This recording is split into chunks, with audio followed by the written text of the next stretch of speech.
where I didn't give as much time for ceremony.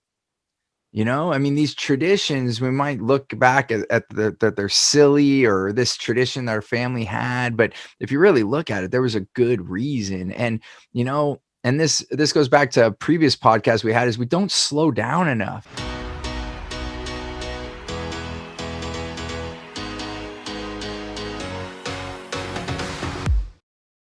I'm curious, if you have some similar other rituals, or what you think about this idea of just slowing down and reflecting. Just opening it up to you, Todd and Giovanni. Uh, you know, we've been homeschooling our kids since they were very young, and one of the traditions that we've done with our homeschooling circle and friends and family is the Advent spiral.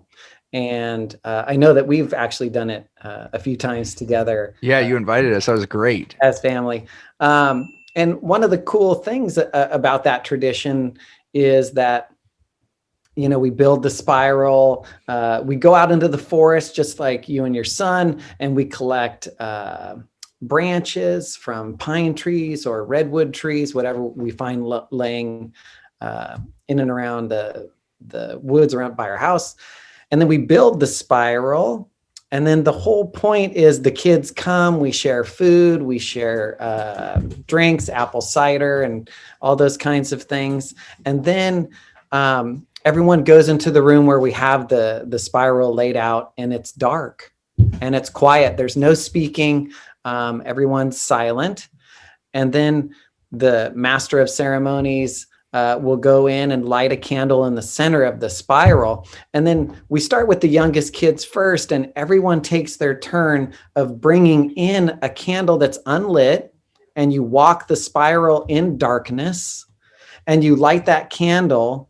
And then on your way out, you set it down somewhere in the spiral. And every child gets to walk that spiral in the dark, and then light their candle, and then leave. And then by the time everybody's done, the room is lit up with lights. And then moving forward, the rest of the year, every day gets lighter and lighter and lighter. So I love the meditation aspect of it.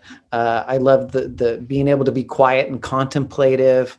It's just like you were saying, it's an amazing tradition to contemplate and think about what has gone on over the last year, and what kind of changes do you want moving forward as we get more light in our life and whatnot. So that's one of the ones that comes to mind as a great tradition that we do.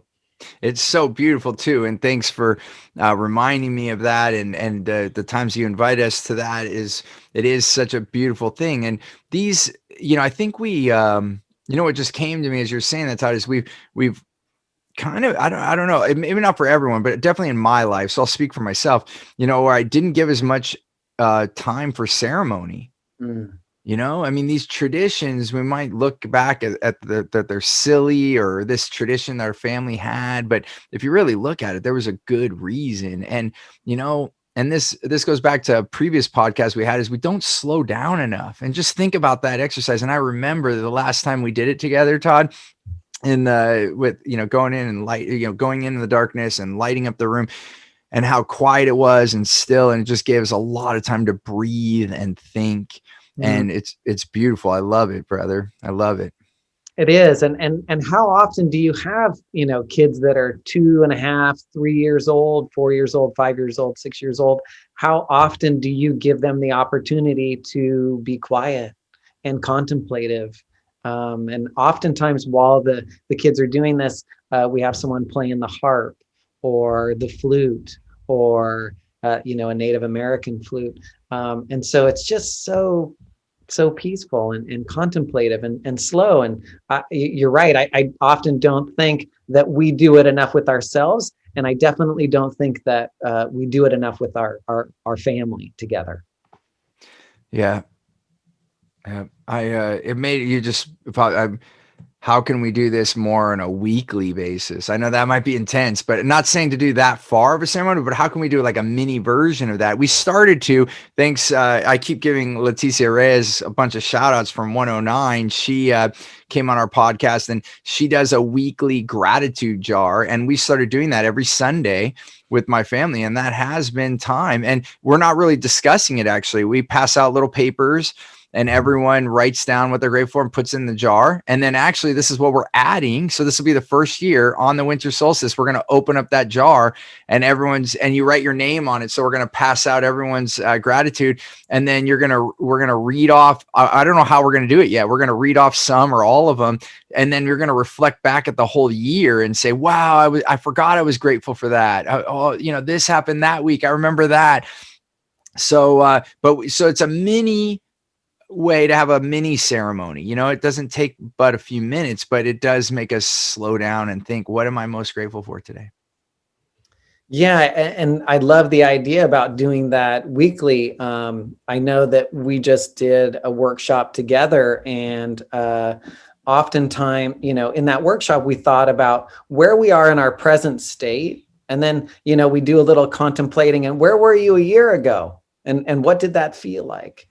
And so I really love the idea of doing that weekly, where I could think about where I was and lead with gratitude. And right. That what a great way to start your week instead of doing it once a year. Right. Hey there, I want to give you something really big. It's called Clear Path to Customers. It's the way that we get the right language to get the right client. I like to call them your wow clients, so that you can have more results, more revenue, more raving fans, and more referrals. And I want to give this to you absolutely free. And all you have to do is go to stevenapolitan.com to check it out, or you can look at the description here. We'll put the details there. As always, remember, choose gratitude and create freedom.